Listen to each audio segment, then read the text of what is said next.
Fala, boleirada! Estamos juntos, estamos no ar. Esse é o primeiro episódio do Boleirada Podcast, onde a gente vai contar histórias e receber grandes personagens da história do nosso futebol, saber daquele bastidor, fazer aquela resenha, né? E você vai poder matar a saudade do seu ídolo, lembrar daquelas histórias, saber daquele bastidor que nunca foi contado, e a gente vai saber um pouquinho aqui. Para quem não me conhece ainda, eu sou o Harrison Farina, tá comigo nessa jornada o Anderson Casquilha.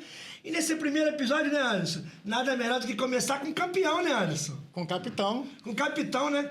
Campeão, ídolo de várias torcidas, né? Então, não tem coisa melhor do que começar com campeão. Tá com a gente hoje aqui Duílio, ídolo histórico do Fluminense Futebol Clube, campeão brasileiro de 84 e querido por onde passou. Duílio, um prazer indescritível ter você com a gente. É um prazer muito grande receber você. Boa noite, Harrison. Boa noite, Anderson. O prazer é meu. Obrigado pelo convite e estou à disposição de vocês. É só perguntar. Se eu conseguir responder, amém. Que isso aí. Vamos estar juntos nessa. Duílio, você é querido por onde passou, ídolo de grandes torcidas, mas é impossível a gente desassociar o Duílio do Fluminense, do título brasileiro histórico de 84, onde você formou uma das maiores duplas de zaga da história do futebol, você com o Ricardo Gomes, que na época era só Ricardo, né? Depois passou Ricardo Gomes por causa do Ricardo Rocha. Duílio e Ricardo, umas maiores duplas, que a gente vai lembrar de Duílio e Ricardo, Dario Pereira e Oscar, nesse quilate, né, de vocês. Relembra um pouquinho de como é que foi o teu início no Fluminense, tua chegada no Fluminense, e como é que se formou esse Fluminense campeão brasileiro de 84. Fomos eliminados do Campeonato Brasileiro em 83. Eliminados no meio da tabela. No meio da coisa ficou muito ruim. O Fluminense devia 2 meses e pouco de salários. Estava feia a coisa. Então arrumaram um bye-bye Brasil. Coisa maravilhosa. Bye-bye Brasil. Eram 20 jogos em 10 dias. Perdão, é o contrário. Eram 10 jogos em 20 dias. 20 dias. O que acontece? Reúne os jogadores. Vamos receber o nosso salário, mas vamos jogar 10 jogos. Ok. Tudo acertado? Tudo acertado. Lá fomos nós. Pegamos o avião e fomos para a Bahia. Chega na Bahia. Que hotel maravilhoso. Peguei um cartãozinho, mandei para a esposa. Olha onde eu estou aqui, olha que maravilha. Eita, mas não tem telefone, não tinha, era complicado. Outra época, né? Era uma outra época, né? E o telefone lá já era caro, a gente ia, né? Ali na Pindaíba ainda, né? Fluminense devendo. Aí acordamos no dia seguinte, um café maravilhoso, e quando a gente sai, estava ele lá paradinho esperando a gente. O nosso motel ambulante. Aí, cara, motel ambulante, falei, porque ele era todo de luzinha. Aquelas luzinhas antigas dos motéis, aqueles motéis antigos, lotado de luzinha. Aí todo mundo entrou, cada um sentou no seu banco, e o motorista, primeira parada, tal lugar, e lá fomos nós. Conhecemos o interior do norte e nordeste do Brasil. Jogamos onde Lampião nasceu. Jogamos em Crato, Patos. Hoje, cidades que cresceram muito nesse Brasil. Mas naquela época, nós paramos num lugar muito lindo, acordamos de manhã, que onde eu fui sair, tinha um sapo do tamanho de uma bola de futebol na porta. Eu olhei, o Vica estava dentro do quarto, falei, Vica, tem um amigo seu aqui. Ele riu quando ele chegou lá, falou, não, como é que a gente sai daqui? Já vinha entrando para dentro do quarto. Aí você empurra, joga o sapo longe. Quando você olha, tem uma porção daquilo para você poder tomar café. Os sapos acompanhavam você. Passamos muita coisa nesse daí. E o treinador era o Cláudio Garcia. Cláudio Garcia, que foi do Flamengo, né?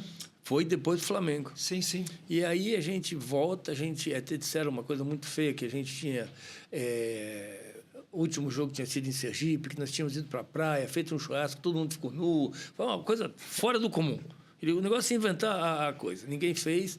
E o Cláudio reuniu todo mundo e fez uma pergunta muito legal. É isso que vocês querem para vocês? Aí um olhou para o outro. E vamos voltar. Aí chegamos no Rio, parecíamos os indigentes.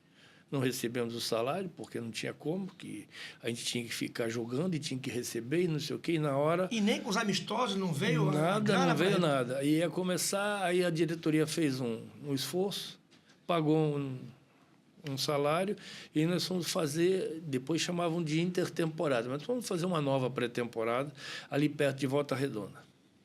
Ficamos uns 10 dias lá fechados lá. E o Cláudio Garcia montando a equipe. Quando voltou, éramos outra equipe.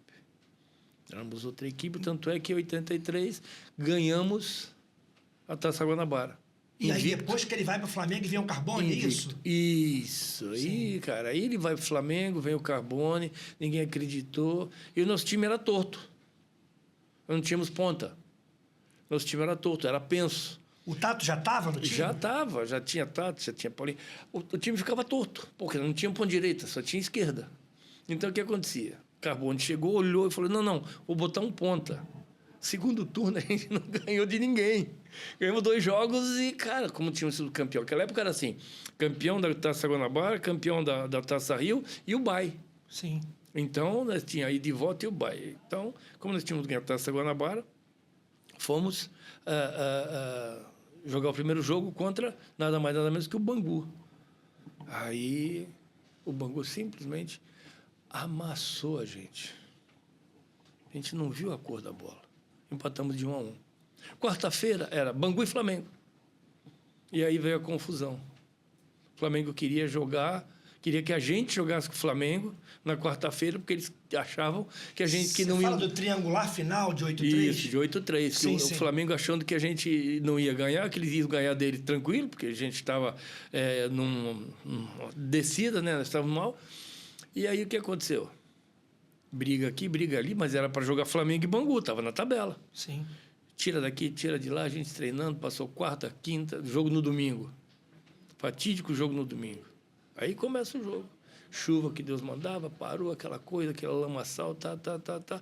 E aí a bola cai no pé do Delay, aos 45 do segundo tempo, e... Desculpa te cortar, mas não posso deixar de falar. Um impedimento no Adílio, você bate rápido, né? Você liga rápido essa bola. É você que liga a bola no delay, né? A bola cai. Você pega, bate no delay rápido. O Bandeira estava mal colocado. Porque se o Bandeira estava bem colocado, não tinha impedimento, não. O Bandeira estava mal colocado. Da maneira que o Bandeira estava torto, estava impedido. Aí o Paulo Vitor me dá a bola, eu ia meter no Washington. Aí o delay grita. Entrega. Eu toquei no pé dele, que o normal era jogar para frente. 45. E o placar do Maracanã, 45. Eu dali domina a bola. E o Wright, não sei se era o Wright ou o Arnaldo, não lembro, esperou o lance acontecer, porque ele podia ter acabado o lance no lançamento do delay. Aí o delay lança para o Assis arranca. Se ele acaba ali, aquele lance ali, ia dar... Não. Ia ficar... Caía. Não, o Maracanã caía, não. Ele era o primeiro a cair ali, porque não ia dar para segurar ninguém. E a emoção de vocês ali, do último gol, no último minuto, o gol? Emoção de um título. Aí o Flamengo fez o favor, né? Tinha que manter a hombridade, ganhou do Bangu 2-0. E eu fui o segundo capitão a receber o título na tribuna de honra do Maracanã. Olha... Sabe, essas coisas deixam a gente bem... E aí eu fui lá, recebi o título, e aí a gente começa o brasileiro com o Carbone. Aí que começou a história daquele time. Você acredita que o Cláudio Garcia, nessa montagem, teve importância também num título, naquilo que vai culminar com o título brasileiro de 84? Na montagem do time, começa com ele, ou há uma mudança com o Carbone? Começou tudo com ele. Sim. O Carbone veio, deu um outro perfil à equipe, e esse aí nós fomos disputar o brasileiro com essa equipe. Ainda, o 83 ainda sem Romerito, né? Leomir é o terceiro homem, né? Jandir, Delay e Leomir, né? Leomir, e às vezes era o René. O René veio depois. Quer dizer, muitas coisas foram acontecendo ali. Sim. Foram saindo um, entrando outro, saindo um, entrando outro. E aí o que acontece? Nós tínhamos um time bem armado. Carbone tinha um time bem armado. E nós estávamos classificados já para o brasileiro, que o brasileiro na época era por fases de grupo. Sim. E nós passamos a primeira fase. E aí, na segunda fase, mais difícil, perdemos, já estávamos classificados em primeiro, e Maracanã, Fluminense e Santos. Perdemos para o Santos de 1-0. Perdeu para o Santos de 1-0. Já estava classificado. Nada a ver, ninguém sentiu nada, tudo tranquilo. Segunda-feira, porque antigamente era assim. Você jogava no domingo, treino onde? Segunda-feira. Hoje... Tinha essa folga, né? Folga. Hoje tem folga. Hoje eu acho que tem muita folga. E reclamo que o calendário não é... Está precisando, né? Mas isso é outro detalhe. E aí, Quando a gente chega segunda-feira para treinar, surpresa. Me chamaram na diretoria. Ó, infelizmente, o Carbone foi demitido. Cara, sabe quando todo mundo recebe e faz assim, ó? Quem é que chega? Nada mais, nada menos que Carlos Alberto Parreira. Olha só. Não chegou um treinador qualquer para substituir o Carbone. Chegou o cara. O cara. E aí, chegou o cara, o grupo reuniu, a gente reuniu, ó, o cara tá aí, o Carbone foi mandado embora. Na terça-feira a gente marcou um jantar, demos uma placa pro Carbone, sabe? O Carbone era um cara espetacular, cara. O Carbone era um cara espetacular. E a família dele toda, hoje, o filho dele também a gente se conhece, o neto dele hoje está jogando fora do país, está jogando na Itália, um zagueiro muito bom, estava no Flamengo, bom menino. Então, resultado, você sente, mas você tem que jogar, isso é teu emprego. E o Parreira reúne o grupo e conversa, não tem jeito. É um nível além do normal. Cara além do normal. E mantém aquele buraco da direita. Traz o Romerito e mantém o buraco na direita, como a gente jogava antes com o Cláudio Garcia. Que o Romerito fechava muito, né? E aí o que acontece? Aquele espaço ali era para o Washington entrar e deixar o Aldo, que o Aldo subia Cruzava como muito bem. ninguém, né? Tinha Como muita ninguém. qualidade técnica. E aí o que acontece? Eu vinha mais para a direita, o Ricardo vinha mais, o Jandir fechava mais e o Branco subia quando dava, quando não dava ele fechava para dentro. Fechava a linha de 4. Então a gente fazia uma parede ali, quando eu perdia uma bola lá, e daí quando tinha que sair, você não saía para brincar. Você saía já para acabar o lance, para dar tempo de todo mundo recompor. E recompunha rápido. O time descia rápido. Recomposição. Então, nós tínhamos 30, 40, 50 metros, 40 metros, o time jogava compacto, estava sempre juntinho. O Maracanã proporcionava isso. Então, a grama dessa altura, cara, e você... A bola tinha que bater forte nela, porque não era essa bola, não era a grama medida, a grama de campo de golfe. Era complicado. Quando chovia, a bola ficava desse tamanho. Então, Parreira acaba de dar um toque especial naquilo que já vinha sendo montado. Vinha sendo montado. E aí, com Dom Romero... Ganhou um toque de qualidade. O quê?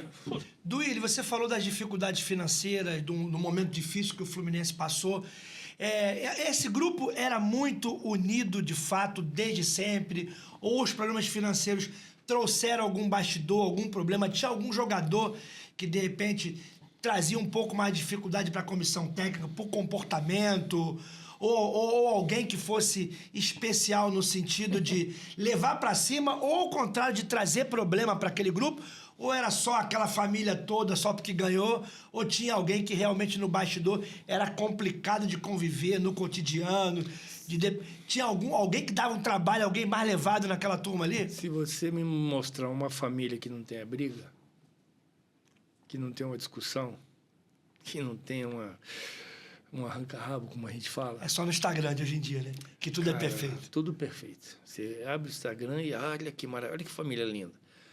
Família tem briga. Fala alguma coisa errada, dormiu mal, fez o que não devia, tinha cobrança. E quando tinha cobrança, às vezes a cobrança até dentro do campo, no vestiário, é no vestiário. Então, como a gente fala, hoje em dia a gente fala muito que tem gente que não viveu o vestiário. Não sabe o que é viver dentro de um vestiário. Não sabe que, naquela época, não tinha 2, 3 camisas para você usar e trocar. Se eu desse a minha camisa para você, eu pagava. Se eu desse a outra que ele me deu, para ele, para o Anderson, eu pagava. Olha só. Então, cara, você tinha que... Sabe, eu, daquela época do Fluminense, eu tenho uma camisa que eu dei de presente do título de 84 para minha esposa. Autografei e está lá. A Lecoque está lá, ela está bonitinha a camisa. Outro dia eu fui colocar ela, até estranhei que ela entrou. A tricolor ou a branca? A branca. A branca, né? Do gol do Romerito, né? Linda A demais. branca. Sim. É tal história. A gente fica... E guardei, só tenho essa. Porque eu não lembro aonde foram parar as outras. Se eu dei, se tiraram... Porque o vestiário, antigamente, acabava o jogo, dali 5 minutos, tinha mais gente dentro do vestiário do que tinha no estádio. Os repórteres entravam antigamente no vestiário. Entrava repórter, O repórter estava em cima do lance ali. Entrava família de diretor. Não, família não, mas entrava diretor, entrava amigo de diretor, o amigo do amigo do amigo do diretor. Cara, entrava uma opção de gente que não tinha que estar ali. Hoje você vê que é um profissionalismo diferente. Deixa um jogador, pelo menos... blindado, né? Respirar, porque você não respirava. Aí teve uma época, eu não estava mais, eu estava de treinador já, esses lances, que na nossa época não tinha mulher no vestiário. E na época que eu estava de auxiliar lá, tinham 2 repórteres, e uma delas veio falar comigo que se eu podia falar com os jogadores para não saírem do banho sem toalha, com a toalha amarrada na cintura.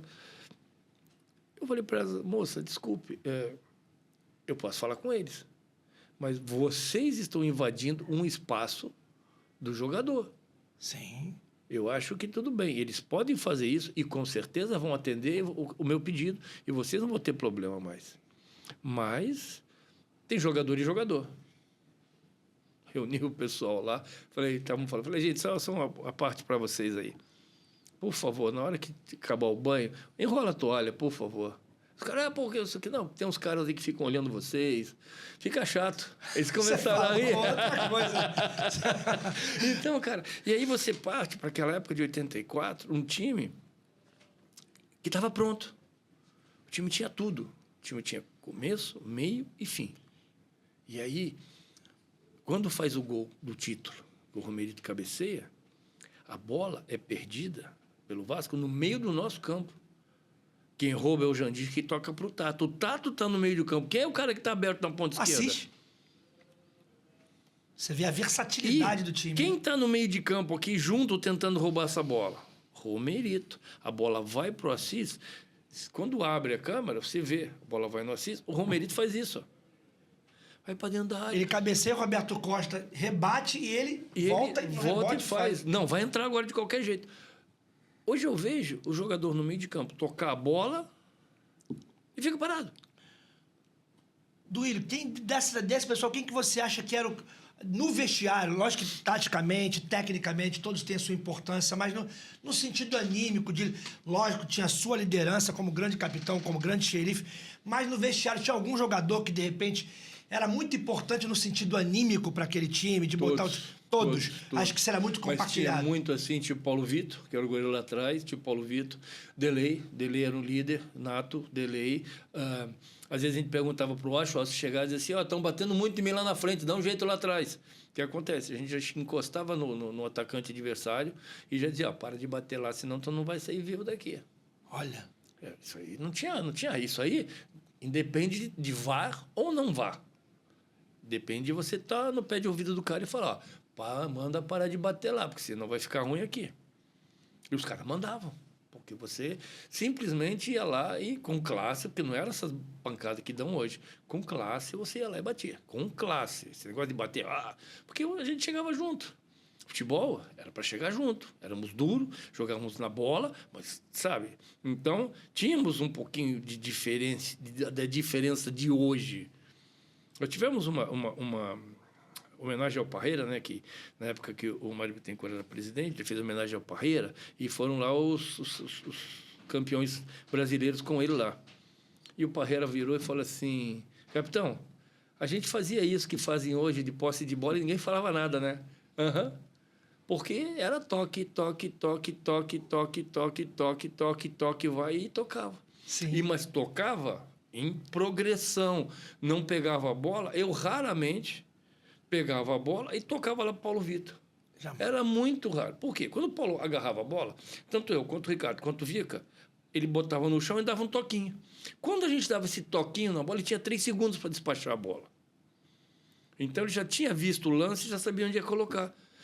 Quando ele agarrava, a gente abria automaticamente para os lados. Eu vi isso no jogo Remo e Flamengo. A bola foi no Rossi. Rossi agarrou a bola, os zagueiros do Flamengo abriram para o lado. E o volante veio aqui. Na Bia chama-se trabalho. Naquela época, vinha o Jandir, vinha o Delei, a gente abria. Porque quando a gente abria, os laterais subiam, criava-se espaço. Era 110 por 75, a gente criava espaço. E o adversário não tinha como marcar, o que acontece? Recuava a linha e a gente saía jogando. Quebrando linha. Não tem como. Então, você...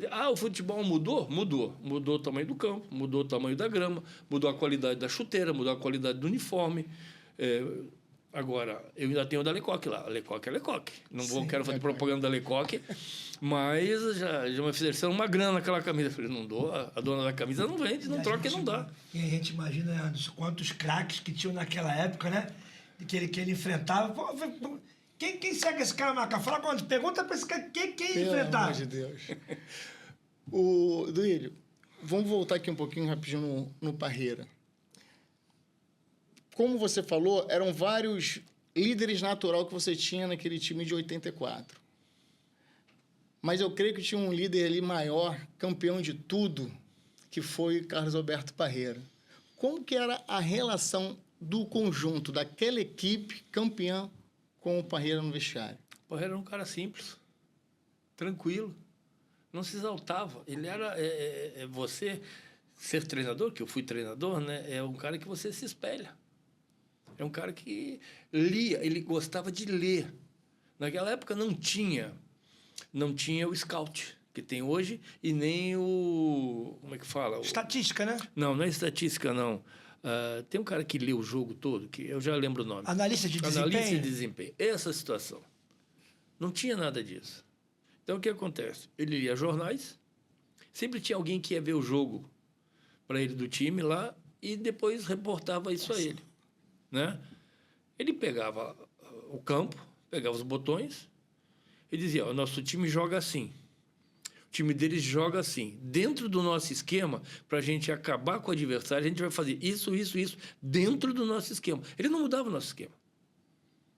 Ele subia as linhas quando tinha que subir, aumentava a marcação do lado onde o adversário era um pouquinho mais poderoso e a gente jogava. Dentro do próprio perfil do time, ele potencializava para tirar o potencial do adversário, né?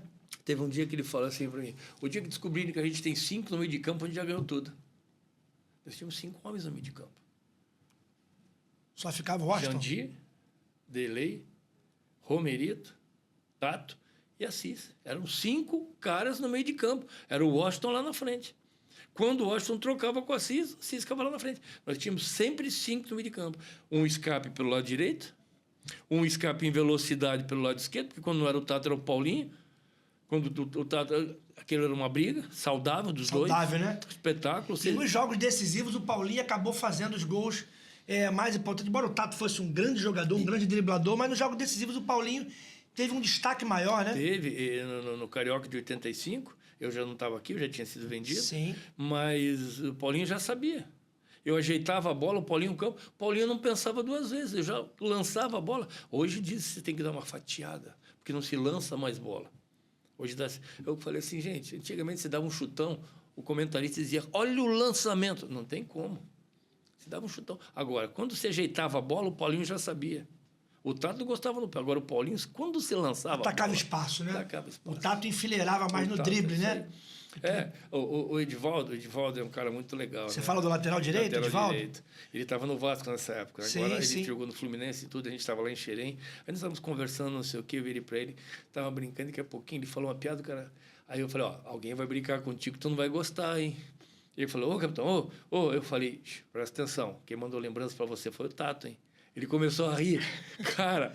Jogou na final assim, contra o Fluminense. Aí, passava o Paulinho, dizia, olha lá quem tá vindo lá, cuidado. E ele...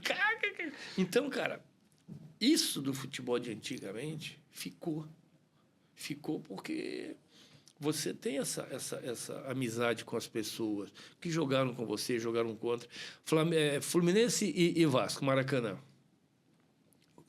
Pancada estancou.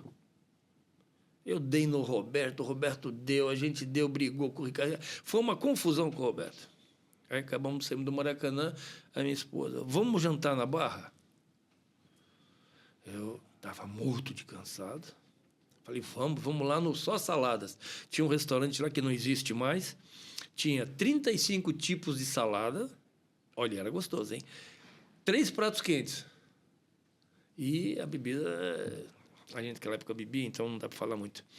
E aí nós estamos na FIA, estamos indo lá para a Barra, né? Eu nunca tinha entendido porque quando a pessoa fazia aquela fila, não tinha essas vias todas. E aí um dia, eu moro agora aqui perto, eu falei, mas agora eu entendo quando as pessoas estavam indo para a Barra, não estavam incomodadas, não buzinavam, estavam tranquilos esperando chegar em casa. E nós estamos aqui, daqui a pouquinho eu estou... Escutei, pipi, quando eu virei para o lado, quem estava do outro lado? Roberto com a Jurema. Caramba! Cara, isso aí dava até um negócio assim. Aí ele... E aí? Eu falei, vamos jantar onde? Eu falei, vai jantar onde? Eu falei, vamos jantar... Eu vou jantar no Só Saladas. Ele, pô... Falei, ó, é um lugar legal, não sei o quê. Tá. Então vamos lá então. Então me segue. Vamos sair dessa confusão aqui. Lá na frente vamos dobrar a direita, depois vamos fazer a esquerda. Isso dentro do dia que vocês jogaram... No domingo. Vocês jogaram no mesmo dia e depois do jogo. Depois do jogo então, fomos jantar. Então tá comprovada a história de que muitas vezes a rivalidade fica só dentro do campo. Dentro né? do campo. Ficava. Não tem como. A rivalidade entre jogadores hoje morre dentro do campo. Duílio, quem foi o grande amigo que você fez no futebol? Ainda que tenha carinho, apreço, boa relação, mas quem foi o grande amigo que você fez no futebol? Você cita um. A gente tem um carinho muito legal, a gente tem uma amizade muito grande, chama-se Ricardo Gomes. Ricardo Gomes. Um gentleman. Chegou para treinar lá no Fluminense, que não tinha zagueiro. Subiu da base. Subiu o moleque de Xerém. Subiu da base. Aí eu chego em casa e minha mulher, que cara é essa? Eu falei, você não tem noção, amor. O que houve? Eu falei, botaram um garoto para jogar no meu lado, 18 anos. Ai, Jesus Cristo. Aí ela, é bom? Eu falei, não, isso não se discute. Aí então tu vai dar um jeito, não se preocupe, seu garoto é bom, é bom. Amizade. Por quê? Quando se concentrava, ficavam sempre 2 em cada quarto. Eram 16 que concentravam. Não era esse bando de 23, 24. Sim. Né? Porque agora o plantel tem que ter 35 jogadores, porque tem que descansar, tem que não sei o quê. Papai. Antigamente não se descansava. Era 11-5 no banco. Era 11-5 no banco, um plantel de 25 jogadores e jogue todo domingo e 4, domingo e 4, domingo e 4. E treine quando não tinha jogo no meio da semana. Cara, você treinava. Treinava e bem, treinava muito. E aí... o Ricardo até, quando meu primeiro filho nasceu, o Bruno, padrinho. Olha só. Padrinho. Por quê? Porque nós fomos fazer um jogo lá em Seul. Fomos inaugurar o estádio de Seul. E aí, num lance que o atacante sai, eu saio com o atacante para não receber a bola, o meia entra nas minhas costas e ele sai na minha cobertura. Quando ele sai, que ele vai subir, o cara encosta no corpo dele para girar. Quando gira, o pé direito dele fica para frente e o corpo todo gira em cima do joelho. Nós escutamos fazer assim, ó. Fez um barulho, ele caiu, o joelhão fez assim, ó. Ficou desse tamanho assim o joelho dele. Caramba. Aí o Fluminense não tinha como trazer ele de volta. Ficou no quarto comigo, ele estava no quarto comigo. Eu ainda brinco, passou 2 dias sem tomar banho. Eu falei, não, agora tu vai tomar banho. O Ricardo Lopes, que hoje está morando nos Estados Unidos, me ajudou a levantar. O Branco ajudou a levantar. Goleiro, né? O goleiro. Botamos ele na banheira. Enchi a banheira, porque não podia chover, não conseguia ficar em pé. Quase que escorrega ainda dentro da banheira. Eu falei, ia ficar ruim, né? E, graças a Deus, do lado do quarto onde eu estava com ele, tinha uma máquina de gelo. Eu pegava aqueles sacos, enchia o saco cheio, dava um nó, chegava lá e colocava em cima do joelho dele e deixava. E ficava. Levava café da manhã na cama, levava almoço na cama, levava janta na cama. Levanta daí, cara. Deixa... Ele foi tomar banho, a gente chamou rapidinho a camareira para trocar a roupa do quadro da cama dele. Para dar um up nele, né? Porque, cara, imagina você, acaba o jogo, nós com a seleção da Coreia do Sul, a seleção principal, acabou o jogo, 0-0. Cadê o Ricardo? O estádio era muito grande. A gente catando o Ricardo no estádio. Aí daqui a pouquinho achamos ele numa sala monstruosa, ele lá numa maca deitado lá, quietinho, parado, esperando alguém chegar lá. Cara, foi assim. E então, o Ricardo, a gente tem uma amizade muito grande. Que legal, cara. Sabe, sempre teve. Isso é coisa de família, amizade de família. Então, sabe, ele sempre foi o cara mais chegado a tudo. Claro que a gente tem amizade com os outros, tudo, mas... foi aquele que você teve a maior identificação, não tinha como. Uma afinidade, né? Não tinha como. A gente ficava no mesmo quarto, a minha mulher, que não tinha jogo do Botafogo, que era botafoguense, chegava o jogo do Botafogo, ela me ligava, era meia-noite e meia. Aí o Ricardo atendia, é para você. Aí dizia, você não vai falar comigo? E ela ficava me enrolando. Eu dormia. Chegava no jogo, eu fazia gol. Eu falei, não adianta, quanto mais se me enrola, mais gol eu faço. Eu só fiz gol contra o Botafogo no Fluminense. Duílio, por falar em identificação, até hoje, nas arquibancadas se fala da maior zaga que já houve no Fluminense, a dupla Ricardo Gomes e Duílio. Com certeza. O que tu tem para falar da gente sobre mais de 30 anos já se passaram e essa identificação, ela continua viva na arquibancada? Na memória do torcedor tricolor. Hein, é que se fez, né? Chegou a arrepiar, parceiro, isso aí. Eu lembro do falecido Manuel Schwartz, presidente, mas ele fez uma reunião lá, quando ele estava lá, estava vivo ainda. E nós fomos, eu e o Ricardo, nós fomos. Aí chegou lá, ele ficou no meio de nós dois, olhou para todo mundo e falou assim: aí, como é que passava nisso aqui? Olha isso aqui. Olhou para cima, como é que passava por esses dois aqui? Era muito difícil. Aí todo mundo bateu palma, aquelas coisas todas, mas era difícil. Porque eu sabia quando o Ricardo ia errar, ele sabia quando eu ia errar. A gente tinha essa coisa... Um já fazia a leitura do outro, né? Não, sabe?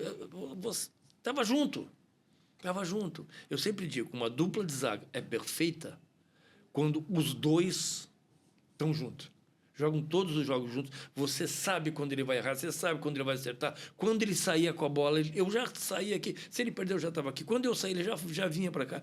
A gente tinha essa história. Nós queríamos uma história dentro do Fluminense. Isso é bom, porque dentro de um clube do tamanho do Fluminense, você criar uma história é muito legal. Muito. Eu, quando fui treinador, eu sempre falei para os meus atletas, eu dizia assim, gente, seja o clube que você tiver, o lugar onde você estiver, crie uma história. Porque quando você voltar, as pessoas vão dizer assim, olha, fulano está aí, ciclano está aí. É o seu caso típico, querido pela torcida até hoje, para sempre. Você, sabe, fez alguma coisa, você deixou um legado, sabe? Levantar a taça de campeão brasileiro, não tem explicação. Não tem. Quando o Ramires fez aquele gol, agora que não vai entrar bola aqui mais, não. E o segundo jogo, a chance maior do Vasco é um lance com o Arthurzinho. Entra o Paulo Vitor defende. Paulo Vitor defende com o pé. Pequena com o pé. Acho que foi um passe do Roberto, se não estou enganado. Não. O Arthurzinho entra no o Arthurzinho facão, entra pequena... por trás. Eu acho que quem deu o passe foi o Marquinhos, se não me engano. Marquinhos Carioca, ponta esquerda? E, não, ele estava pelo lado direito. Ele toca porque o Arthurzinho é que faz essa ultrapassagem pelo branco. Sim. E o branco não tem como acompanhar. Eu sempre falei, gente, fez a ultrapassagem, toca a bola no cara que tá. Não tem como. Nem que você esteja pronto para correr, não vai pegar. Não vai pegar porque tu sai de uma inércia e o cara tem velocidade. Isso é lei da física. Não tem jeito. Então, e aí ele bateu, o Paulo Vitor pegou. E aí os caras... E a gente perdeu o gol. E aí a torcida do Vasco começou a sair. Torcida de futebol. Termômetro do time. Termômetro do time. Então, quando você tiver um clássico e ver como a torcida não foi, tem algo errado. Alguma coisa a dizer sobre essa semana? Nossa, muito. Você vê o Fluminense numa grande fase, disputando liderança e chegar para cada 10, 8 torcedores vascaínos e 2 tricolores. Alguma coisa a dizer sobre isso, Duílio? Cara, eu senti uma coisa estranha. O grupo, o Fluminense hoje, o Fluminense tem uma equipe consistente. O trabalho do Zibeldia não é ruim. Ele conseguiu armar uma equipe consistente. Só que essa consistência, fez um gol, fez 2, tem que matar, fazer o terceiro, o quarto. Tá? Não... Ou pelo menos se defender ao ponto de não sofrer tanto como acontece. Né? E aí, o que acontece? Eu, pessoalmente, eu não gosto do Hércules e do Martinelli ali. Eles não têm características de primeiro volante, nenhum nem outro. Nenhum nem outro. Os dois são sempre o segundo volante. Os dois são sempre o segundo. Se vê que quando eles saem, a jogada sai, flui. Por isso a saída do Bernal faz tanta falta, pela estatura. Você acha que o Bernal lembra o Jandim alguma coisa? Mais ou menos. Ele ainda vai crescer. Ele vai crescer muito, esse rapaz. Ele só tem 20 anos, vai fazer 21. Ele vai crescer muito o futebol dele. O problema é que nós temos um jogador que não é mau jogador, que é o Otávio, mas que está desacursoado, está sem emoção, está sem chama. Desacreditado, né? Sabe? Sem simbiose com a torcida. Todo jogador gosta de ser acarinhado. Ninguém gosta de ser vaiado, ser xingado. Aí entra no jogo é vaiado, entra no outro é xingado, entra no outro é vaiado. Sai na rua, qualquer lugar que vai ter sabe, olha um torto para você. Falando nisso, dentro desse raciocínio de não haver uma química entre a torcida e ele, você acha que foi um erro do Zubeldia colocar o Otávio para bater um pênalti decisivo, sendo que você tinha ainda o próprio Martinelli para bater, ou até o James mesmo, ou até o Canóbio, que tinha perdido o pênalti numa decisão contra o Vasco semifinal. Foi um erro escolher o Otávio naquele momento. Eu não sei se é erro, se é acerto, porque a gente não está lá dentro para ver como é que foi o treinamento das penalidades. De repente ele bateu 5 pênaltis e fez os 5. Estava confiante para bater? Estava. Só que a primeira vez que eu fui bater um pênalti, Atletiba, 78, decisão do Paranaense. Jogamos o primeiro jogo, foi 0-0. Jogamos o segundo jogo, 0-0. O terceiro jogo, 0-0. Prorrogação, 0-0. Fomos para o pênalti. Caramba! 78. Primeiro pênalti, Pedro Rocha. Eu joguei com Pedro Rocha. Desculpa, joguei com Pedro Rocha. Senhor Dom Pedrito. O meu goleiro nesse time do Curitiba chamava-se Manga. Vocês não têm noção, eu joguei com essas feras. Olha. Cara, eu tive o prazer de jogar com jogadores fora do Quem normal. foi o maior jogador que você já jogou junto e que jogou contra? Quem foi o melhor jogador que você já jogou do seu lado e quem foi o melhor que você já enfrentou? Do lado foi o Ricardo. Não tem jeito de a gente fazer uma zaga... Não, no sentido, Agora, não só no sentido de posicionamento, mas assim, de qualidade técnica, mesmo que fuja da posição. Não tem. Ricardo, não tem, melhor não que você tem, jogou. Não tem. Ele era diferenciado. E contra? Gente, aqui no Brasil, marcar o Reinaldo, Reinaldo. cara, olha isso. Aí você saía do Reinaldo, você marcava o Roberto. Aí você saía do Roberto, você marcava o Zico ou o Nunes. Você tinha jogadores que, cara, você sabe. Outro dia eu estava num programa e quem estava lá do fim do mundo ligando, Uri Geller. Como é que marca o Uri Geller? Ponta esquerda. Aí ele ainda brincou. Pô, quando eu via a cara do Ilhão, eu já tremia, ficava dizendo, não vou nem por ali, vou lá para o outro lado. Eu falei, não, é o contrário. Quando eu te via, quem ia para o outro lado era eu. Então, essas brincadeiras ainda existem. O nível, por isso que eu digo o nível hoje. Antigamente, vai para dentro 1 para 1. Hoje, 1 contra 1, 1 vezes 1. Cara, o cara pega na ponta e joga para trás. O que você acha que nos anos 80 sobrava no futebol que hoje falta? Nível, categoria. Nós não tínhamos problemas de fazer aquecimento com fundamento. Fundamento é tudo numa equipe de futebol. Você tem que saber dominar, matar no peito, cabecear, passar. Tudo isso é fundamento. Se você fizer isso do jogo bem feito, você vai tirar nota 10. Não tem como. Você não precisa inventar. Zagueiro não inventa. Se tiver que dar chutão, dá chutão. Não é feio dar chutão. O Tele falava isso, né? Quando ele treinava o São Paulo, ele falava isso. O jogador tem que treinar todo o tempo fundamento. E ele treinava. E tem que aprimorar todo o tempo. Todo o tempo. Por exemplo, em 1900 e nada tinha uma coisa que fazia a gente subir de cabeça, que era uma forca.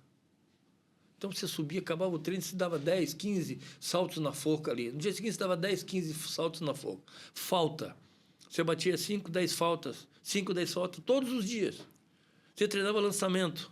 Hoje não pode bater a falta que vai ter lesão muscular. Não sai mais gol de falta. Nós temos hoje a fisiologia barrou, né? A cobrança de falta, o treinamento não tem de treinamento. A fisiologia, porque vai não sei o quê, porque vai acontecer. Eu não condeno isso, porque eles estudam para isso. Tudo bem. Mas eu parto da premissa que, se eu não me preparo, quando eu for fazer, eu me machuco. E a própria fisiologia, ela tem a tecnologia para prever se você está a ponto de estourar ou não. Mas eu queria entender isso, porque quem joga é o jogador. Se o treinador disser assim, não, eu vou te poupar o jogador, não quero ser poupado, quero jogar. Como é que fica? Eu queria entender isso, porque a gente jogava. A gente jogava domingo, quarta, sábado, quarta, domingo, quarta. E essa repetição da equipe cria performance, entrosamento, Aí, né? inventaram uns tempos para cá, para mim foi uma evolução. Vamos lá, bota uma equipe em campo, no jogo seguinte era 6, 5. Eu já acho um absurdo. Nossa, isso Também me acho. irrita Também profundamente. Eu acho um absurdo você ter 5 substituições. Antigamente eram 2, isso aí foi subindo. 2, depois passaram para 3. Uma delas era o goleiro, então eram 2 mais o goleiro. Depois passaram para 3 com o goleiro, se precisasse. E aí veio a pandemia. Porque cansou, claro, se não tinha condição, deixaram 5. E mantiveram a essência. Mantiveram, né? Ficaram, Então, sim. hoje, é a mesma coisa. Nós estamos falando aqui, tem 3 microfones. Como é que a gente muda o microfone de posição? Não, se aquele microfone está ruim, eu vou botar esse microfone lá na ponta da mesa para ver se melhora. Não. Eu pego o microfone e eu desatarracho aquele, me dá um outro microfone mais novinho, eu atarracho. Acabou. Mudou alguma coisa? Não. Então, não há mudanças táticas hoje no futebol. Nós vimos no Vasco Fluminense. O Renato mudou taticamente. Botou o time para cima. O Fluminense não conseguia sair. Por quê? Porque com a substituição do Zubeldia, ficou sem saída de bola. O Castilho não é um velocista. É um jogador de toque de bola. No Lanús, ele não acelerava. Ele era toque de bola. O Lanús ia tocando, ele dentro da área vai finalizar. Ele vai fazer gol. Ele vai ajudar o Fluminense. Agora, não vai sair voando. O Serna, depois que veio da seleção da Colômbia, que foi convocado, virou outro jogador. Não dá para entender por quê. Não dribla mais, Nada, pega na não bola, vai mais. toca para trás. Aí você vê, nós temos o Soteldo, que é um cara que dribla. Não entrou nesse jogo. A gente não entende o que... As escolhas, né? Sabe, essas são situações porque na nossa época não tinha escolha. Verdade. Duílio, se enganado não estou, antigamente era o contrário, né? O primeiro semestre era o nacional Brasileiro. e o segundo semestre era o estadual, ao contrário do que acontece já há alguns anos. Você ganha o Carioca, os 2 primeiros estaduais pelo Fluminense, ganha o título de 84. No final, depois do título do gol da Assis de cabeça, você se transfere para Portugal, onde você vai para o Sporting, né? O Sporting, Sport de isso. Portugal. Como é que foi a sua chegada na Europa? Qual foi a sua maior dificuldade de adaptação saindo do Brasil para o futebol europeu? Conta pra gente como é que foi um pouquinho a tua chegada no futebol europeu e como é que, Foi como é que legal. ocorreu isso para você. Conta um pouquinho da tua passagem lá para Foi Portugal. muito legal, porque eu não ia para o esporte. Ah, não? Estava tudo acertado eu vir para o Corinthians. Ia ter uma troca com o De Leon. Olha só. De Leon ia vir para o Fluminense, eu ia para o Corinthians e o Fluminense ia receber um dinheiro em troca. Minha esposa não quis ir. Por quê? Porque uma semana antes da gente fechar a contratação, e o Sporting já estava batendo na porta, já estava fechar a contratação, queimaram o carro do Sócrates. Tinha o que queimar? Ele tinha um 47. Aquele cara daquele tamanho andando num 47 era uma vergonha. O Fiat Pão duro, 47. pão duro. Mas, O sabe, Sócrates. Sabe? Imagina gigante dentro daquela cara, caixinha de fósforo. Nossa, um 47. Então, o que acontece? Outro dia eu passei por um aqui e falei, não, esse é guerreiro mesmo, não tem jeito, tem que continuar vivo. Veio o esporte e eu fui para Portugal. Cheguei lá, é outro mundo, porque as pessoas aqui... acabou teu futebol, tu vai ser esquecido lá. Eu falei, como esquecido? Eu estou indo para um país onde a língua, em princípio, é a mesma. Sim. E vai ter que ter, primeiro, a adaptação. O jogador é camaleão, ele tem que se adaptar rápido. Se você vai para um lugar e não se adapta rápido, é como se mudar de emprego. Se você não se adapta no emprego rápido, você vai ter problemas. Então, quando você chega num clube e as pessoas que estão lá te ajudam, porque o Sport não contratou um jogador qualquer, desculpa. O Sport contratou o capitão do Fluminense, campeão brasileiro. Sim. E bicampeão carioca. Aí, porque eu fui em setembro, eu joguei o brasileiro também, que a gente não se classificou por causa que o Curitiba fez o 3-2 em cima do Santos, no final do jogo, que se ele não faz, a gente tinha passado, e podíamos ter... E daí não ia mais segurar, ninguém segurava a gente mais. E aí, você chega lá, outra história. Primeiro porque você precisa de uma residência. E no meu contrato eu tinha direito a uma moradia. Moradia em Portugal quer dizer que você pode usar. Você pode ter morando numa tapera, num lugar muito simples, ou você pode querer uma mansão. Moradia não especifica o que é. É moradia. Você pode escolher a Você moradia. escolhe o que você quer. E no contrato, estava assim. E aí, para escolher uma moradia, eu levei minha esposa. Nós fomos para lá, tinha malas. Meu filho mais novo foi para lá com 8 meses. Olha. E a minha sogra foi junto. Quer dizer, graças a Deus ela foi, porque a gente não tinha como, sabe? Eu tinha que treinar. Concatenar família, filhos, treinamento, né? Foi uma coisa muito difícil. E aí, no início, chegou uma hora que eu bati na porta do diretor do futebol e falei assim, quero ir embora de volta, quero voltar para o Brasil. Você queria voltar? Aí ele falou, por quê? Eu falei, porque vocês não definem o apartamento, eu estou já quase um mês no hotel e vocês estão me enrolando com o apartamento. Ou vocês cumprem o que está no contrato, eu vou embora, porque tem uma cláusula que se eu não fechar com o apartamento, não fechar as coisas direitinho, vocês têm que me pagar o contrato todo e eu ir embora. E era um contrato de 3 anos, não era um contrato de 1 ano. Era um contrato de 3 anos com um aumento de salário em todos os anos. E aí, uma semana depois, apareceu um apartamento pequeno para a gente morar, de 650 metros quadrados. Muito grande. Eu perdi meu filho dentro do apartamento. Minha mulher chamou o dono, pediu para fechar uma parte do apartamento. Não precisava um negócio daquele tamanho. Sim. Os quartos, nós estamos aqui fazendo um podcast maravilhoso nessa sala maravilhosa. Os quartos davam 2 desse aqui, cara. Dava para brincar de futebol no quarto. Caramba. A sala era nossa sala era enorme. Então, cara, você fez um contrato bom. Você foi. Agora, adaptação no futebol. Você tem que começar a se adaptar com o ritmo deles.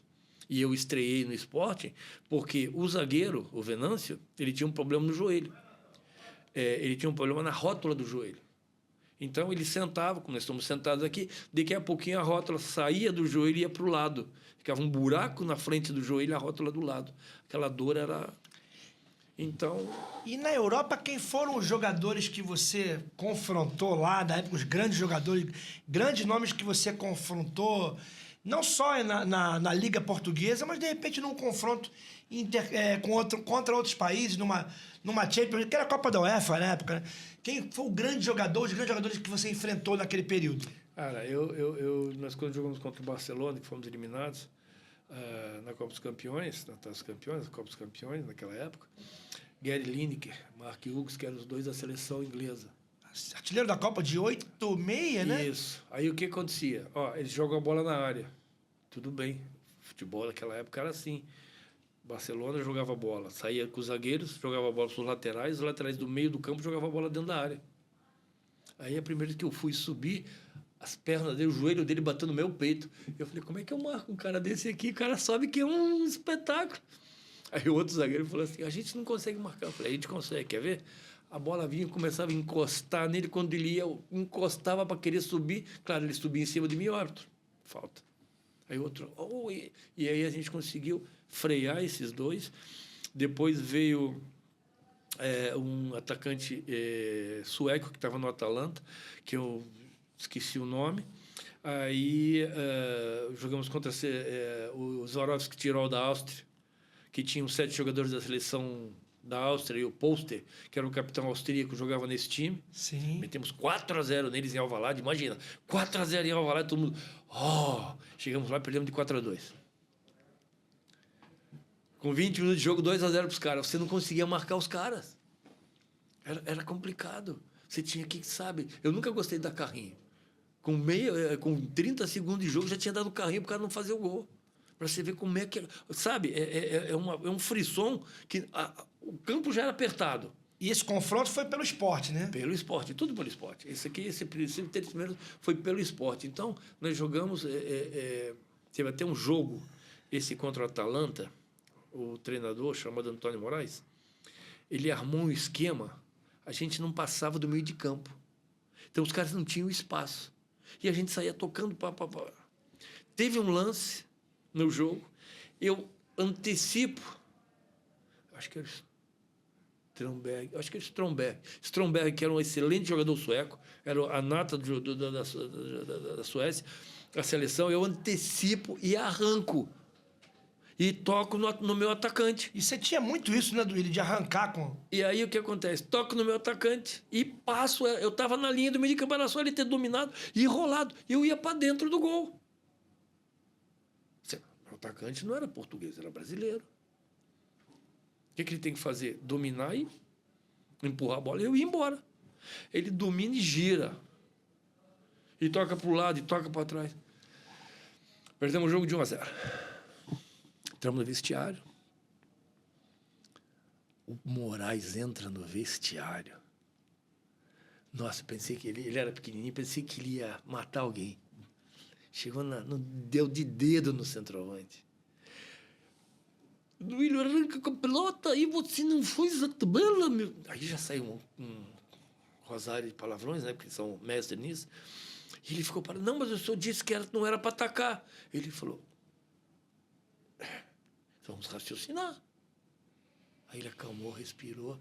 Aí ele passou por mim e disse assim, se ia se consagrar. Eu falei, não, mister, eu ia fazer o gol. Com certeza eu ia fazer gol. Ia ficar eu o goleiro. Se eu podia me matar se eu não fizesse, mas 1-0 pra gente aqui, na Itália, contra o Atalanta, que era a sensação do momento na Itália. Aí fomos jogar o segundo jogo.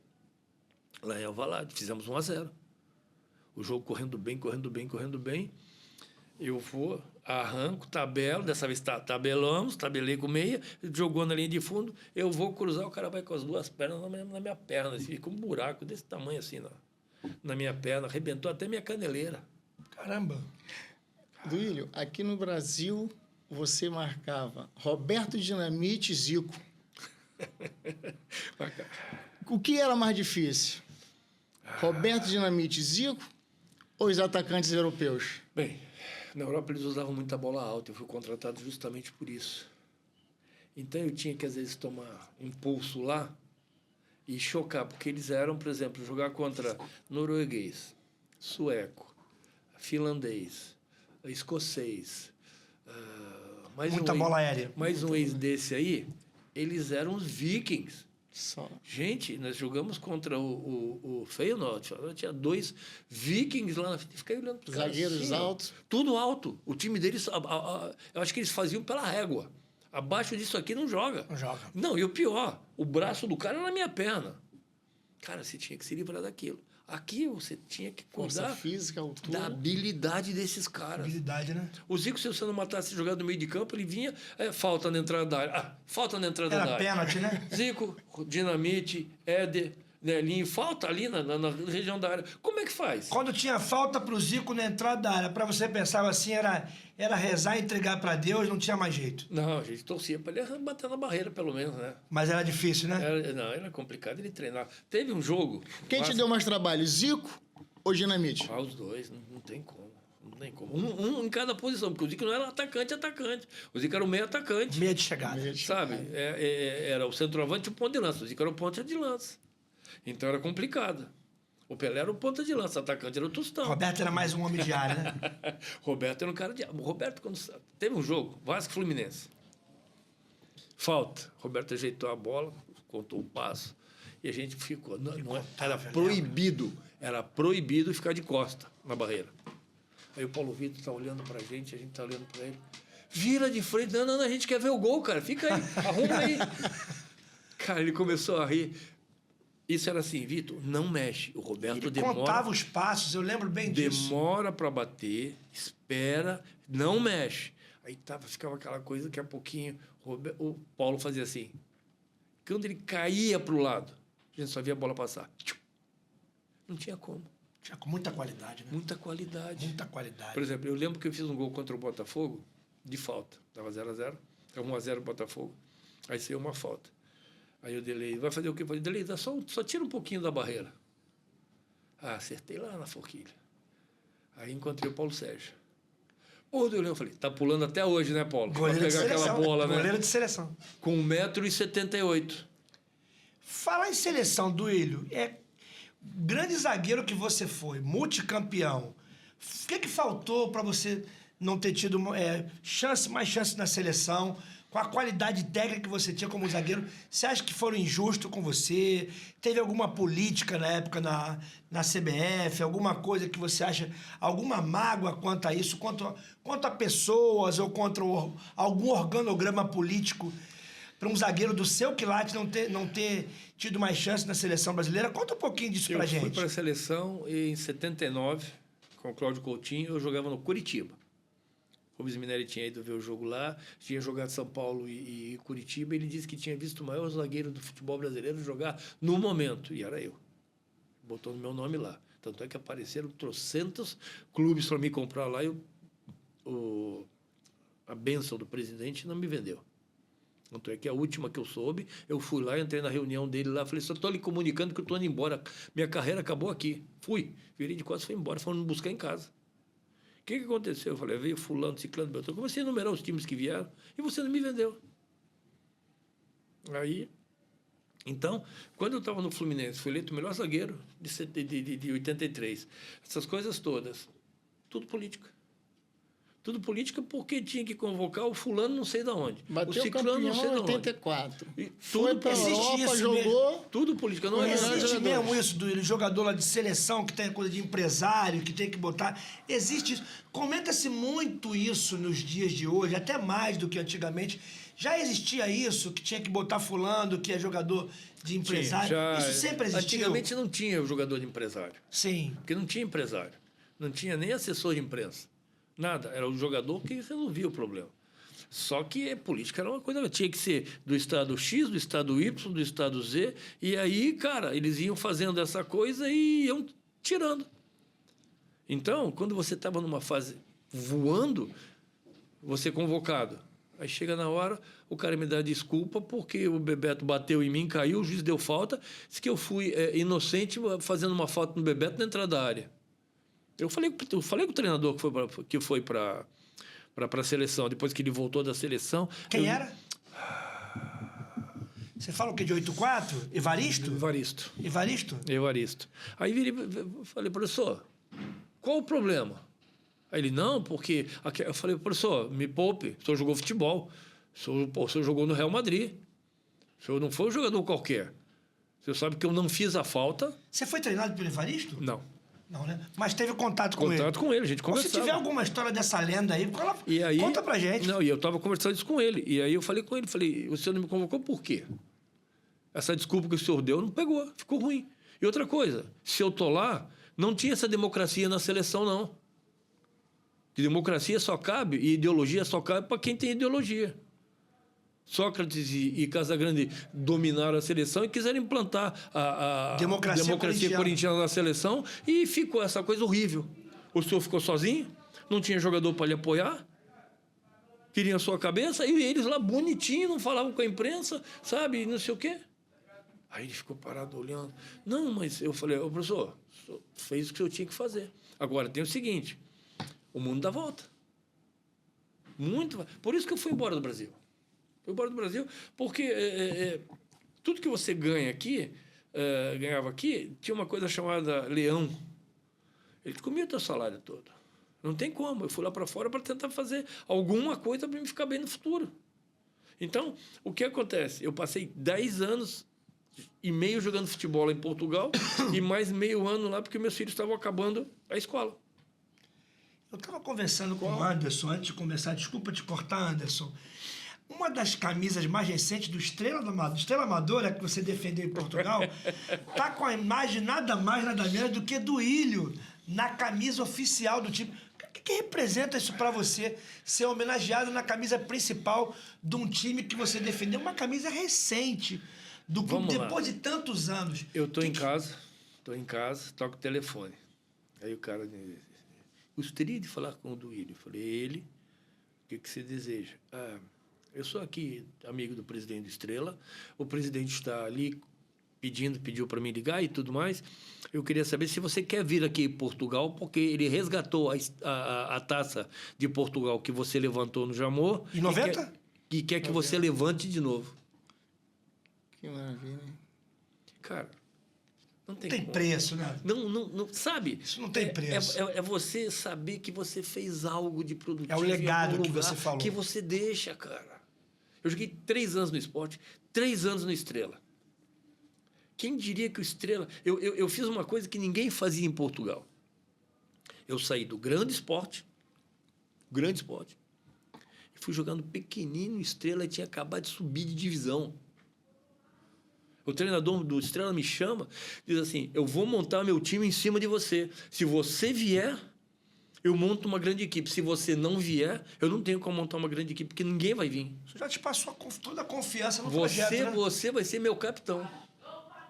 E aí? Aí você conversa, né? Você tem uma pessoa para conversar e tudo. E aí conversei com a minha esposa e tudo. E ela falou assim, teu coração. Eu falei, a Estrela é tricolor, amor. Falou todo, né? E aí eu fui pro Dito Estrela. Aí chega lá, imagina você sentar numa presidente do teu lado, treinador do lado do presidente. O treinador estava assim, ó, comendo as unhas. Minha esposa do meu lado aqui. Diretor lá, Mais diretor para lá, diretor ali, diretor aqui. O diretor que era do esporte estava no Estrela ali, olhando para minha cara, dizendo assina. E aí, eu queria um bônus. O bônus eram umas luvas que eles davam. Aí ele pega e tira do bolso um cheque. Naquela época a gente não usava essa camisinha aqui. A minha camisa era de botão e tinha um bolsinho aqui. Era tudo a Portugal naquela época. E tá voltando essa moda novamente. Estou gostando dessa moda. Tava camisa aí de botão. Aí foi um checão de quanto? Checão de quanto? Mais ou menos hoje. De quanto, mais ou menos? Foi um cheque que... Ele perguntou assim, você sabe preencher o cheque? Eu falei, sei. Então, Tava em branco, só com a assinatura dele. Para você preencher o que você quisesse? Para mim, preencher o que eu quisesse. Olha só, Duílio. Aí eu olhei para minha esposa, o que eu ponho aqui agora, amor? Aí cheguei lá... Ou seja, na verdade, nem ele sabia o seu valor, né? Ele deixou para sua responsabilidade. Minha responsabilidade. Coloca o quanto que você acha... Quanto você quer para defender o Estrela. Fora o salário. Porque o salário eu já tinha acertado. Sim. Esse bônus seria algo que eu estava Né? imaginando. As luvas, que seria mais um salário. E não um cheque em branco. Eu peguei e preenchi. Ele pega o cheque. Cara, aquilo ali foi um... Ele era um cara espetacular, ele. José Gomes. Um homem, um homem com H maiúsculo. Ele pegou o cheque assim, olhou o cheque, olhou para a direita, olhou para a esquerda, pegou o cheque, dobrou, deu um sorriso, botou o cheque no meu bolso e falou, temos homem na Amadora. Cara, aquela mesa levantou e... E bateu campeão. Já começa campeão assim. Da taça. Duílio, você fala de um personagem, né? De um dirigente, né? Em que você tem um carinho muito grande pela hombridade, né? Pela honestidade, pelo valor que ele concedeu.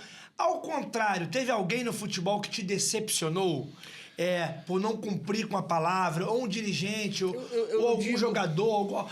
Você tem alguém que te decepcionou no mundo do futebol? Eu não digo que a gente sempre sofre uma decepção ou outra, com certas situações, mas você tem que tocar o barco para frente. O presidente da época do Curitiba era um presidente excelente para o Curitiba, mas para o jogador não, porque antigamente tinha a lei do passe. Então você ficava na mão do dirigente. Isso aí era uma coisa assim. Você conhece N pessoas que podem te ajudar ou não te ajudar. Eu falei do Zé Gomes, do José Gomes lá de Estrela da Amadora, posso falar de um outro no Fluminense chamado Manuel Schwartz. Gente... Manuel Schwartz, ele me tinha como filho. Tanto é que quando ele ficou doente, a esposa dele liga lá para casa. Duílio, você pode vir aqui no hospital? Eu falei, o que está vendo? Esse cara aqui não quer comer, vem aqui. Olha. Eu fui lá. Cheguei lá, entrei no quarto, ela estava lá, não sei o quê. Deu 5 minutos e entrou a comida. Ele estava lá, não sei o quê. Eu falei, não estou te entendendo, velho. Qual é o teu problema? O presidente do Tri, né? Presidente, pô. E aí ele, não, mas por que não sei o quê? Eu vou te dar de comer. Sentei, botei a bandeja e, Gente, a mulher dele chorava ele comendo. Amizade é algo que você não compra. Ele foi para Portugal. Nós estamos treinando. Ele invadiu o campo. O treinador ficou maluco. O que está acontecendo? Eu falei, mister, só um minuto. Ele invadiu o campo, me abraçou, virou e falou assim, me desculpe, mas esse aqui... é um homem de verdade e eu vim aqui abraçar ele porque ele foi meu capitão. Vocês têm um cara aqui de ouro aqui, dá licença. Abraçou de novo e saiu assim. Eu te espero lá fora. O treinador veio falar comigo, falei, ele era o presidente do Fluminense na época. Ele, vocês tinham essa amizade lá? Eu falei, mister, a gente tinha essa amizade lá, mister. É diferente daqui que fica todo mundo afastado. Então, você ter isso dentro do futebol... Desde que você começa... Eu tive um supervisor no Curitiba que ele não gostava do meu pai. E ele queria me prejudicar. E aí, nós estamos no Curitiba, aí tinha 5 zagueiros. Ele queria me mandar embora. Eu falei, tudo bem, quer me mandar embora? Transformou algo pessoal para tentar prejudicar a tua carreira, né? Quer me mandar embora? Não tem problema, eu saio daqui e vou para o Atlético. Não tinha como. Pertinho, né? É do lado. Do lado. Era a Baixada. Do lado. Duílio, você começa no Coritiba, não é isso? Coritiba. Filho de um grande ídolo do Coritiba, o maior artilheiro da história do Coritiba e do futebol paranaense. E o Duílio, lá, garotinho, era coxa branca ou era furacão? Não. Qual é a verdade disso Pelo aí? amor de Deus, coxa branca. Sempre foi coxa branca? Curitiba, sempre. O Curitiba, sabe, era verde e branco. Sabe? Quando tinha Atletiba, sai de baixo. E o pai, maior artilheiro da história do Curitiba. E o filho, zagueiro, decide jogar na zaga. Como que foi isso na família? Primeiro que a minha mãe não queria que eu jogasse futebol, queria que eu estudasse. Minha prima tinha se formado médica. Todos os meus livros são seus, só estudar para passar. Eu até fiz vestibular, fiz 2 vezes vestibular, porque eu gostava de números, de engenharia. Fiz 2 vezes vestibular de engenharia. A segunda vez que eu fiz vestibular de engenharia, eu já jogava no Curitiba, meu contrato estava acabando. Meu padrinho foi treinar um time da 2ª divisão. Pode vir jogar aqui? Eu falei, claro, acabou meu contrato, eu estou indo embora. Fui lá jogar com ele, saiu uma manchete no jornal que eu já estava contratado por esse time e que eu não jogaria mais no Curitiba. Era um time de militares e sentaram comigo, o que você quer? Eu falei, eu quero uma ajuda de custo para poder vir treinar e quero que vocês me passem na faculdade de engenharia. A faculdade de Curitiba, a Faculdade Federal do Paraná. Tá feito. Imagina que tinha perdido esse craque no futebol brasileiro, hein? Tá feito. Cheguei lá para pegar minhas coisas no Curitiba e me chamaram. Eu ganhava 6 mil cruzeiros na época. Eu ia receber uma ajuda de custo de 7 mil cruzeiros. Eu pagava meu Fusquinha, pagava 2 mil no meu Fusquinha. Fiz 24 prestações de 2 mil, olha só. Meu pai deu a entrada, e com o dinheirinho que eu tinha também, me deu a entrada, e com restituição do imposto, e o Fusquinha estava lá. Eu dirigia o Fusquinha. E aí me chamaram, sentaram numa sala, não sei o quê, papapá, quanto é que você quer, não sei o quê, não sei o quê. Eu falei, vamos lá. Nós vamos te dar 60 mil cruzeiros por mês. E uma luva de 30. E botaram o contrato na minha frente. Cheguei em casa aqui, ó. É isso aqui que estou ganhando agora. Meu pai sorriu. Minha mãe queria morrer. Eu falei, agora, mãe, esquece isso tudo. Agora é futebol pro resto da minha vida. E hoje, qual o zagueiro que você considera que mais se assemelha com você? Ah, difícil. Difícil porque são épocas diferentes. São épocas que você tinha uma forma de jogar, tinha uma liberdade para jogar. A gente saía jogando e eu não dava uma bola apertada para o Ricardo. O Ricardo não me dava uma bola apertada como hoje fazem. Se desse uma bola mais ou menos apertada, a bola ia parar lá longe. Por quê? Porque você tinha que definir um lance. Então, às vezes você saía driblando. Eu recebi de um amigo meu um lance, eu até ri. Dominou e o cara... Bola com o Duílio. Duílio domina. E olha o que ele fez. Joguei no meio das pernas do Arthurzinho no meio de campo. Fluminense Bangu. Aí o Arthurzinho veio para me chutar, eu saí com a bola. Aí eu falei assim, gente, eu não vejo isso hoje. Eu vi várias vezes o Nino, excelente jogador, muito bom jogador, arrancando com a bola, o cara encostando o corpo nele, ele se jogando, roubando a bola, gol do adversário. Nos tempos não acontecia isso. Você sair com a bola, perder a bola. Vai bater aqui, antigamente, vai cair. Porque você se firmava, você tinha proteção, você se protegia. Hoje não se protege. Então... Aproveitando, desculpa cortar. Não, faz desculpa favor. cortar. Aproveitando a excelente pergunta do Anderson, quem é o melhor zagueiro brasileiro hoje? Tanto se for atuando aqui no Brasil ou fora. Para você, quem é o melhor zagueiro brasileiro? Léo Ortiz. Léo Ortiz. Léo Ortiz.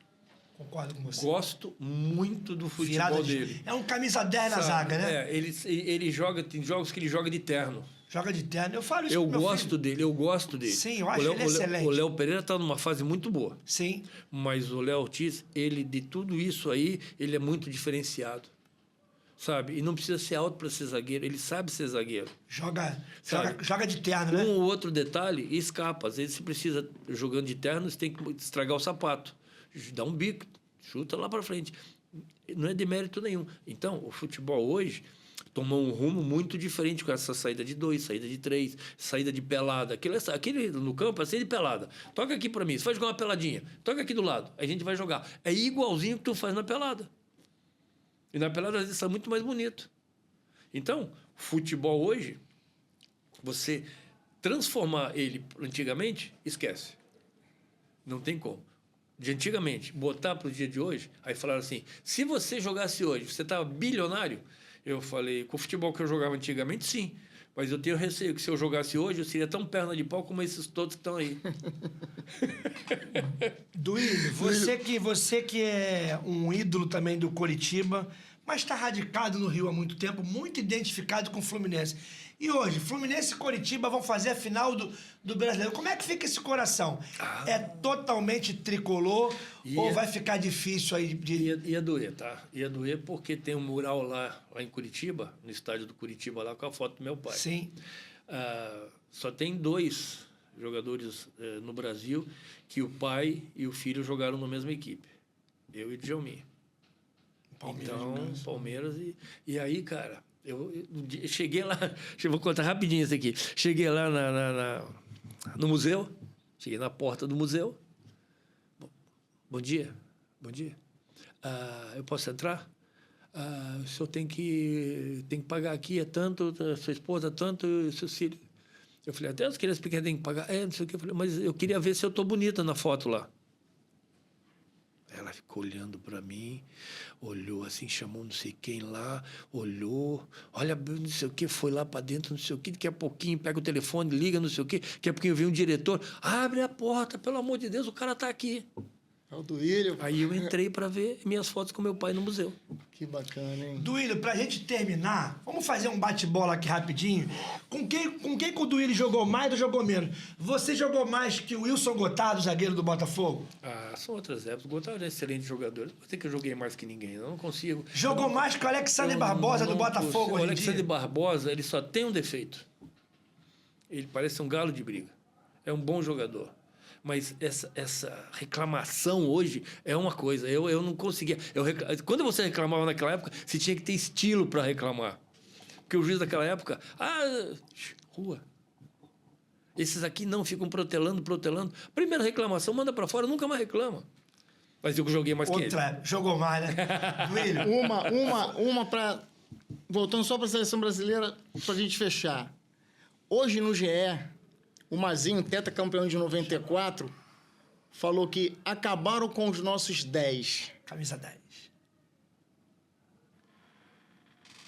Quem hoje você considera que seria o jogador ideal para jogar nessa posição, para vestir a nossa camisa 10 na seleção?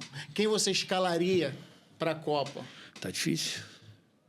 Tem alguns aí. Se o Ganso estivesse em forma, estivesse bem, ele é diferenciado. Agora, tem um tal de Matheus Pereira também, que ele só falta fazer chover. E tem um que o Palmeiras tinha, que mandou lá pro México, que também era fora de série. Tudo que eu falo pro meu filho. E Os aí, 3-10 que eu falo pro meu filho, você citou. Você falou do meia, eu já vou mais longe. Cadê meu centroavante? O atacante que fazia gol. O único que faz gol hoje e que não é convocado é o Pedro. É o Pedro. O Mazinho falou do centroavante também. Henrique, tá escutando isso, né, filho? O Mazinho falou do centroavante também. Cara, se você for ver hoje o futebol, a gente... Cara, falta detalhes. Nós temos jogadores fora do Brasil que são excelentes jogadores nos seus clubes. Só que na seleção, essa camisa que se está vestindo pesa. E aí o que acontece? Nós estamos nos conhecendo hoje. Como é que a gente vai ficar bem, nós 3? Vamos andar juntos sempre. Então, vamos fazer tudo juntos sempre. Aí eu vou conhecer o que você bebe, o que você come, como é que você dorme, como é que você fala. Se você fala dormindo, se você não fala, que filme você gosta. Para pegar entrosamento dentro e fora de campo. Seleção tem que ter entrosamento. Com certeza. Por que a seleção do Tele deu certo? Conjunto. Repetição de fundamentos. Que não era, porque tem uma coisa, tem os deuses do futebol que eles punem. Humildade é tudo no futebol. E olha, vou dizer uma coisa. Faltou fechar a casinha ele também, né? Essa camisa do Brasil azul, ela é horrível. Eu não sei quem... Sabe, o Michael Jordan, eu olhei, eu falei, essa parte aqui parece aquele boi do Chicago Bulls, quiseram fazer porque é o Michael Jordan. Eu falei, gente, tá, que coisa horrível. E aquele preto... O Brasil, Eu acho que foi... Isso não é Brasil. Não. Acho que é Uma pior de infelicidade, todos. uma infelicidade. Foi. Não é é quem aceita. É aceita, né? Pô, não adianta. Verdade. Mas é o dinheiro, Então, né? Vamos lá. Duílio, foi um prazer gigantesco receber aqui você no nosso primeiro episódio do Boleirada. E não tinha como a gente começar melhor do que com um cracaço, um campeão como você e uma pessoa formidável, extraordinária. A gente está aqui muito honrado, muito feliz. E, poxa, um ídolo da torcida tricolor, um grande jogador, um nome que vai ser lembrado para sempre. Referência E uma na pessoa arquibancada maravilhosa. até A gente hoje. ficou muito feliz. Um prazer gigante receber você aqui. Harrison Anderson, o prazer foi meu. Obrigado pelo convite. Estou à disposição de vocês sempre, quando vocês quiserem. E quando vocês estiverem disponível também, disposição. Eu moro aqui, perto, Vargem Perto. Pequena. Vocês liguem, vai lá ver. Eu tenho um negocinho lá no segundo andar da casa, que a patroa fez, que vocês vão ver um pouquinho da história. Aí você vai poder ver aquela camisa que eu falei. Caramba, as vai ser um taças. prazer. Será um Vocês prazer. estão convidados para tomar um cafezinho, Poxa. que sempre tem um cafezinho, um bolinho lá. Que maravilha. Então, Duílio. gente, eu que agradeço vocês. Poxa, muito obrigado. fantástico. E espero que tenha sido agradável esse papo aqui, que Com teve certeza. muita história para Nossa. contar, mas nós temos um tempo curto. E aí Nossa. vocês vão ver mais. Poxa, muito bom. Prazer foi Valeu, meu. Duílio. Muito obrigado, Anderson. Valeu, valeu.